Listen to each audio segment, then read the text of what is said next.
Hello, everyone, and welcome to um, Creating a New World, where we talk about the kind of world we want to live in, a world of freedom and peace and happiness and prosperity.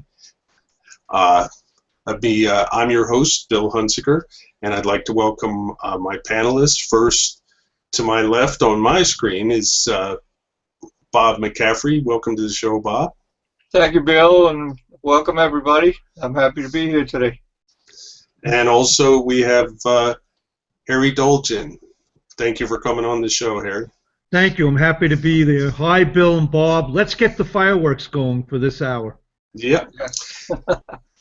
And this show is about 12 Visions world, a world that we can all create together, and that is not just going to happen, but that needs to actually be created. So we're going to start out by reading the 12 Visions, which describe the 12 Visions world. Who would like to do that? I can grab my copy of Visions if no one wants to do that, but if you want to, go right ahead. I have it with me. Unless, Bob, you have it? No.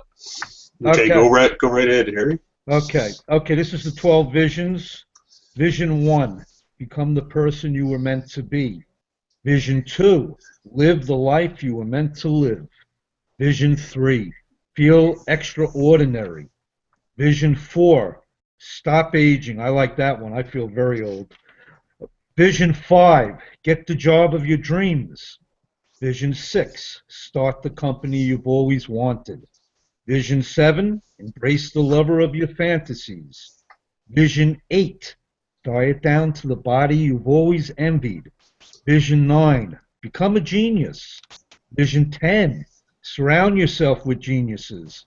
Vision 11, ride a prosperity wave that will make you a millionaire. Terrific, wow. Vision 12, enjoy perfect physical and mental health. Those are the 12 visions, Bill and Bob. I like Thank that. you, Harry. I like the last one too. I like the picture that's invoked by all of them together. Unfortunately, it doesn't exist. It's an idea. I think it's a great idea, but it's an idea that we have to bring into reality, that we have to create, and that's what this show is all about. Today, I decided, since we're recording the show on the 4th of July, that instead of referencing some topic in the Super Puzzle Miss Annabelle story, that we would talk about our perspectives on the 4th of July holiday, since we endorse and want to create the 12 Visions world. So I'm going to let each one of my panelists talk about it for a while, and then I'll talk about it myself at the end. Who wants to go first? I guess Bob, I guess I'll go first. I'll probably be fast too, but I'll go first.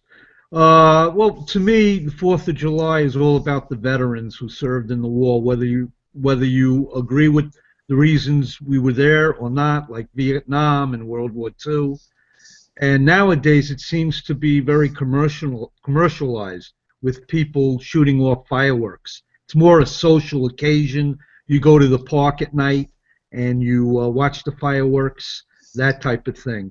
But I really think it's all about remembering our veterans, and I just want to make that point. Okay? All yours, Bob. Yeah, I want to add to that a little bit, Harry. I'm very happy about the way some of our Vietnam and veterans are being treated today. I know when they were coming back from Vietnam right after the Vietnam War, they weren't treated very well, and it was kind of saddening, to see soldiers come home and instead of being treated like heroes the way they were supposed to be, they were put down and they were rejected. And finally, the country's coming around and they're honoring the people that served during that period of time. And I really appreciate that, and I'm happy for them, and I hope it continues that way. Me too. because they give a lot. They give up their lives, their total lives for that period that they're over there. They're away from their families, they're away from their jobs, and and then some of them when they're injured, and even those that we lose, they give up everything, and they don't deserve what they got when they come back from Vietnam. And I'm happy to see that things have changed. I agree. Well said. I agree also. I mean, my perspective on that is that since then we had the draft, most of them didn't really volunteer for that situation. So they were forced to go. They were placed in what is a horrible situation, because war, is one of the worst situations you can possibly be in, whether you're in the military or not.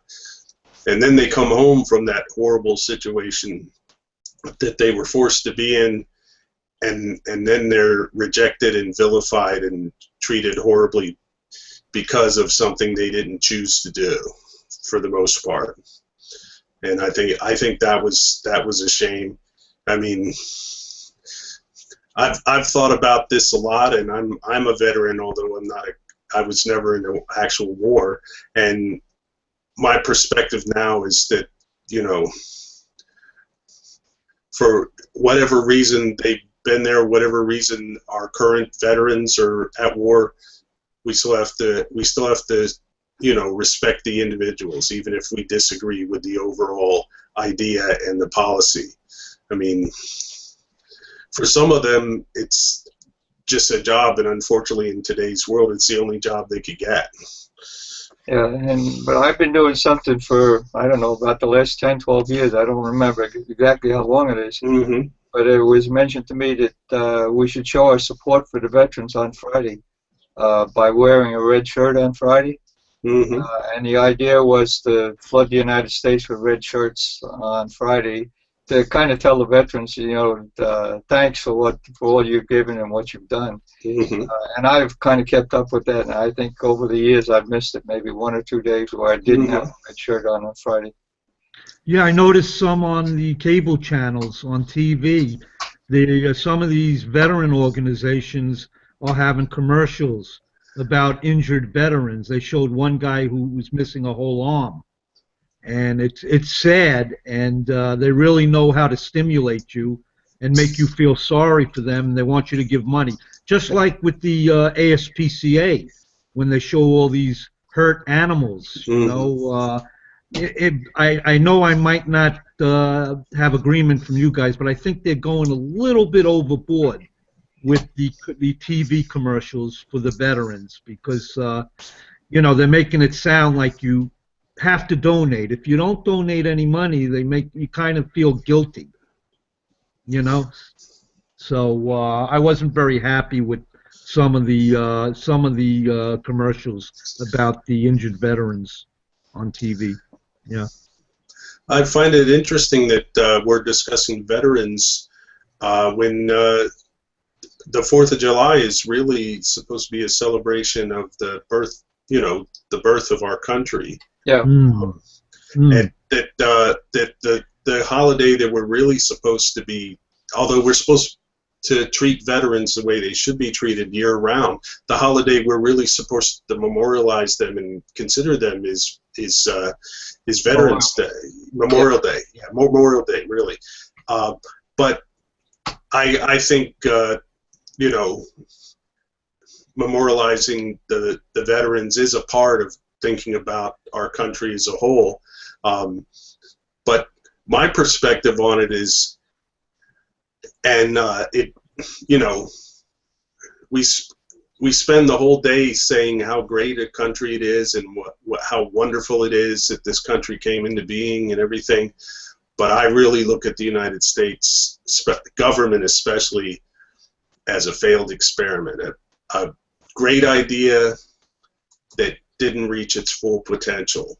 And that's part of what we're talking about on this show, is the kind of world we live in now versus the kind of world we want to live in. Yeah. So, I mean, I see our government, which was originally conceived to be something that, that basically helped people live their lives, as having gotten totally out of control and having been taken over by greedy individuals that are working together to get everything for them and take it away from us. That's my perspective, unfortunately, and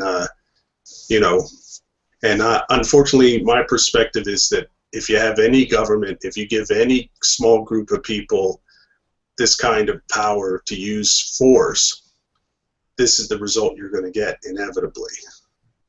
Yeah. No matter what checks and balances you put into place, unless the only way I could have the kind of government I wanted is to become a dictator, a benevolent dictator. I wouldn't be any other kind. But that's the only way I could have the kind of government I want, the kind of government that helps people. Otherwise, you create this power, and eventually people that want to abuse it are going to be the ones that take that power. And we see that in our country and around the world today, that people are just taking advantage of the fact that these positions of power have been created and then abusing them for their own ends and to the detriment of everyone else. So unfortunately, the 4th of July is not, to me, a good holiday, because on the one side, we're pretending that everything's fine when it's not. First of all, that the country is great. It's the greatest country in the world. No, it's not. That's the truth. But we can make this a place where people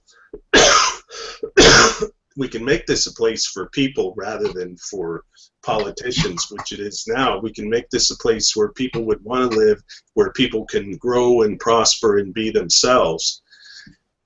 If we want to, we can create the world we want to live in, and that's what this show is about. And that's basically my perspective on the holiday, that it's, we're basically pretending things are fine when they're not, and we should really be thinking about how we can make things better, create a real world for people rather than the world we have now. Yeah, that's a good point. I agree with you, Bill, and unfortunately our forefathers, when they put the Constitution together, they left one item out, and I think had they put that item in there, it would be a totally different world. And this is what we're looking to do, to make an amendment to the Constitution, to insert the prime law as an amendment to that Constitution. And if I could, just so everybody's familiar with it, the people listening, I'd like to recite the prime law. Sure. I'd love to hear it too. The purpose of human life is to prosper and live happily.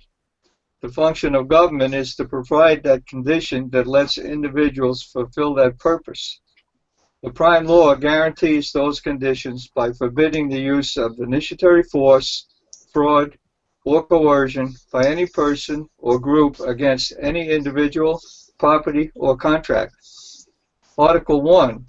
No person, group of persons, or government shall initiate force, threat of force, or fraud against any individual, self, property, or contract.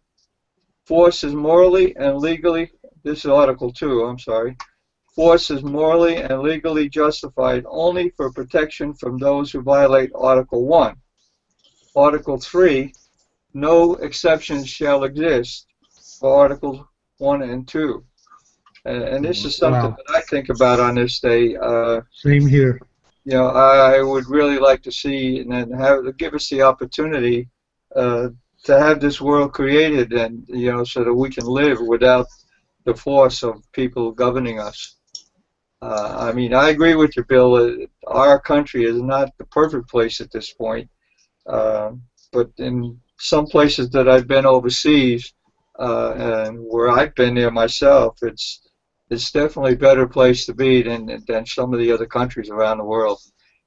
So I'm grateful for that. Mm-hmm. But in any situation, there's always room for improvement, and I would like to see us make that improvement. Well said. Well said. Yeah. No. I just wanted to say real fast, Bill, then you can chime in. I love the part of the prime law where it says, the first line, the purpose of human life is to prosper and live happily.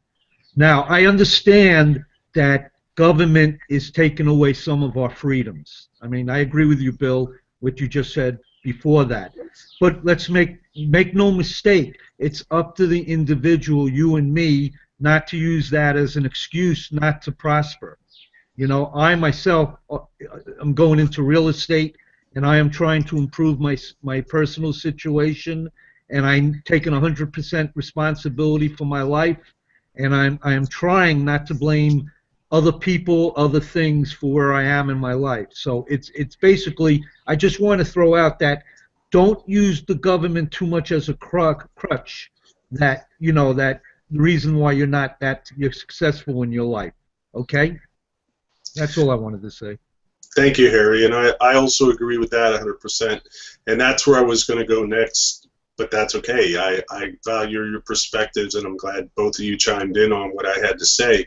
That, you know, the prime law is wonderful, but it's just words on paper if not enough people support it.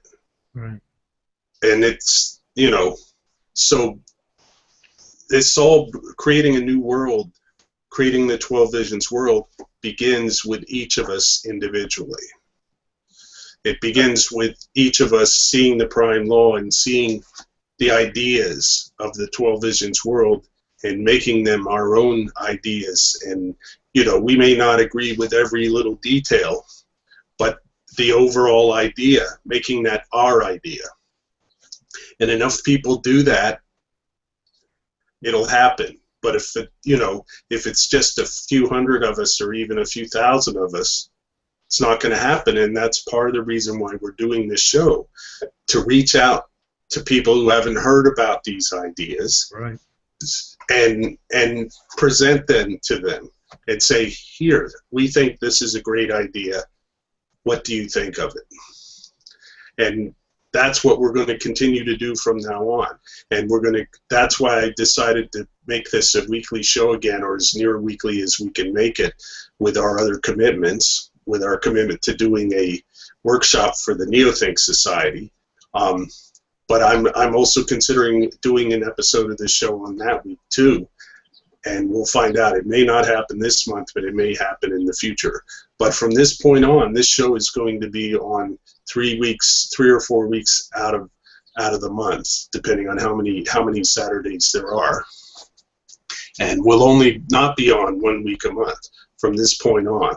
And I'm also making a commitment to having this show occur whether I'm capable of presenting it or not. And we're working on details to do that. But to get back to the discussion, I mean, it's up to all of us. But it starts with us, with what's in our minds and what's in our hearts. I mean, I don't like the word believe, because when you believe something, you give up control over it, give up control over your actions in relation to it. But I think everyone has to make this idea of the 12 Visions world their idea, make it their life, to live it. And if enough people do that, we will create the 12 Visions world together and individually. And it won't matter whether we make the prime law an amendment to the U.S. Constitution. The reason we have the world we have today is people accept it and live in the world we have today, not because it's inherent or it's the only way you can live. But I think, Bill, if we practice what we're demonstrating here, or practice what we preach is what I was going to say, and live life this way, other people will see what we're doing. And all right, we don't have control of the way other people view us and the way they treat us, but we do have control on the way that we deal with other people. So if we practice this way of life ourselves, sooner or later it's going to catch on. People are going to see what we're doing, and they're going to like and enjoy what we're doing, and they're going to say, hey, I want to live this kind of life too. So maybe I'm going to follow these guys and do what they're doing. And little by little, we'll make a change. Yeah, I agree. And each one of us has to live the 3 visions, pretty much the first 3 visions. Right. Become the person you were meant to be, live the life you were meant to live, feel extraordinary. If we can get everybody doing that on an individual basis, then the world, then the prime law might come into effect. We need about, what, 50 million people to bring into NeoThink and the 12 Visions party, Bill? Well, we need about that many to have a chance to go through the plan, which we'll discuss more in the next part of the show, the plan that we have in place to create the 12 Visions world. But to me, the plan, we need the people who believe in the idea, who accept the idea and say, that's the way I want to live. We need the people first before we can, because if we have enough, because right now too many people are blindly supporting the government that we have in the way it's run now. Yeah, but that's up to us, us and the NeoThink Society and the people that we can convert to this. And yeah, it's going to take some time, but it's doable. And we can do it. If I didn't think it was doable, I wouldn't be here talking about it. I'd be finding some, figuring out something else. But I think it's doable. But we're working on the most important first step right now, which is making enough people aware and having enough people decide that it's what they want, the kind of life they want to live. And once we have that, everything else will fall into place because, because they'll support what the plan that we have as far as taking care of the federal government and making it, making it just a business that provides a service rather than what it is now, which is basically a giant dictatorial committee, pretty much, that tells us how to live and what we can buy and what we can eat and everything, Right. So we have to, each of us, continue to find our essence, work our essence, okay, and follow that one line in the prime law. Purpose of life is to prosper and live happily. And then we'll bring people aboard. But all of us have to continue to find our essence and live it, I think. That's the most important part. We have to get people out there interested in finding out who they are. And the important thing is that prosperity is not about having a huge pile of money. Right. Which unfortunately a lot of people think that is. Prosperity is about doing something you enjoy and being happy. Right. And, not about having a huge pile of money. Because, the first thing people think of when they think of prosperity is, oh, you got to be a millionaire. No, you have to be doing what you want to do and enjoying it. And enjoying the people you're with. And enjoying your life. That's prosperity. Yeah, maybe the money will follow. You know what I mean? It's not the other way around. Right. You got to have the idea and the attitude first. Not, say, where's my money? Say, I'm going to make my life the life I want. I'm going to do what I've wanted to do since I could understand about doing anything. Since I was 3 or 4 years old. Right. And once you start doing that, the money doesn't matter.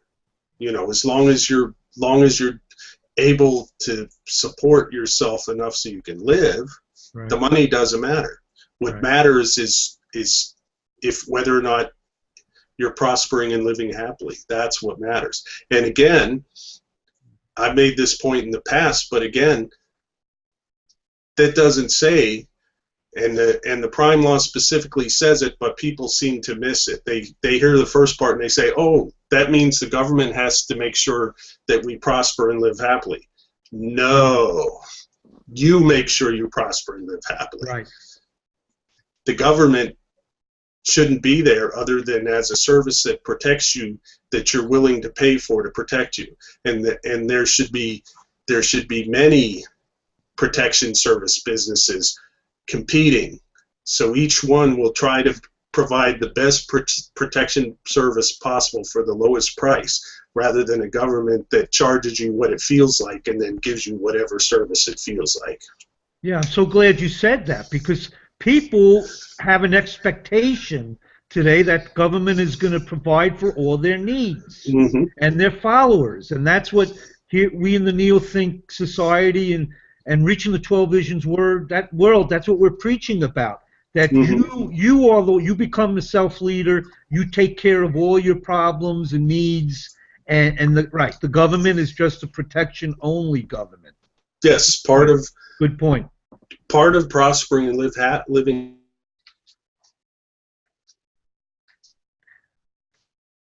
I think Bill kind of cut out here. he cut out. He froze over there. So I'm sure he'll be back in a few minutes. But I don't know, Bob. You want to chime in on that? I don't know what he was going to say. No, I didn't have anything at that point. Yeah, I think maybe we should just continue with. I don't have the hard. I have. Maybe we should go into the national platform until Bill comes back. I don't know. Yeah. But I know He was going to start off with the government trap. Yeah, he was going to start off with the government trap. I don't know if you have that on there. I have it. I have it. I'm open to it, and Okay. I have it ready so I can start reading it. Yeah, you can start reading it. All right. In the incredible, complex, and confusing world today, what do we do? Imagine a person in America loses his job, and in the shrinking job market, he cannot get another job. He then loses his home. He has a family, a wife and children, shelter and feed. Well, he is a government trap. He needs government assistance to survive. He needs food stamps to feed himself, his precious family, excuse me. He looks to the government for what else can he do? Where else can he turn? However, with the arrival of Hamilton America, he does not turn to food stamps. He immediately moves his family to Hamilton America and gets a great job. This is just common sense. In Hamilton America, freedom begets the great technology revolution, which begets falling prices and rising buying power, just as we saw mostly unregulated computer revolution, the forerunner. Therefore, as citizens grow wealthy in Hamilton America, the government trap never happens here. In America, as we move and move more desperately, business executives and desperate citizens fall into the government trap and turn to the government for rescue money. Hamilton America just signs and shakes his hand. And Sister America, and shakes his head at Sister America, I'm sorry. While they put out their hands, they truly create business executives and hardworking citizens, leaving America for Hamilton America and drive the economy to a split V to unprecedented heights. I look at this, and then I've been in the workforce a long time. And in my time in the workforce, yes, I've lost jobs and I've been out of work for short periods of time. But one of the things that I always did, and in all my time, I think I collected unemployment at one time, and it was for less than a month.